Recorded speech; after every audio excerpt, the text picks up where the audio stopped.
त्यानंतर बघणार आहोत हिंगोलीतून महत्त्वाची बातमी। हिंगोलीच्या वसमतमधील एटीएम मध्ये कॅशच मिळत नाही, त्यामुळे नागरिक हैराण झालेत। कॅश मिळत नसल्याने दैनंदिन व्यवहारावरती परिणाम झालाय।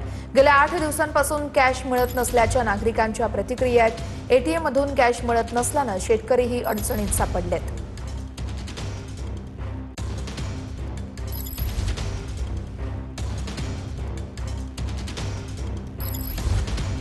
सगळे जवळपास एटीएम जे आहेत ते बंद आहेत। एटीएम मध्ये जे आहे ते पैसेच नाहीत।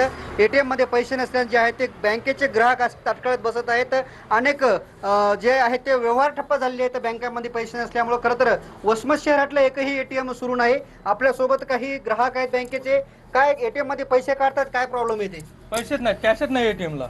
मी 3 एटीएम फिरून आलो, कॅशच नाही। काय समस्या निर्माण होतात, कधीपासून ही समस्या आहे? समस्या आहे का 5-6 दिवस झाले तुम्हीच एटीएम वर फिरायलो। कारण आता काय, आता बरेचसे पेरणीचे कामं राहिले, विद्यार्थ्यांची काय खरेदी वगैरे राहिली लेकराची, काय करणार आहे माणूस? खरं तर जूनचा पहिला आठवडा आहे आणि पहिल्या आठवड्यामध्ये खरं तर कामाची लगबग असते। शाळेचे विद्यार्थी असतील, शेतकरी असतील, काय समस्या आहे त्या एटीएम मध्ये? एटीएम मध्ये कॅश नसल्यामुळं काही खरेदी करू शकत नाही ना कोणी काही, त्याच्यामुळं अडचण व्हायला नाही। बँकेत खूप लाईन लागायली, सर्वसामान्य माणूस जाऊ शकत नाही, काम व्हायना काही नाही बँकेतलं। तुम्ही किती एटीएम फिरले?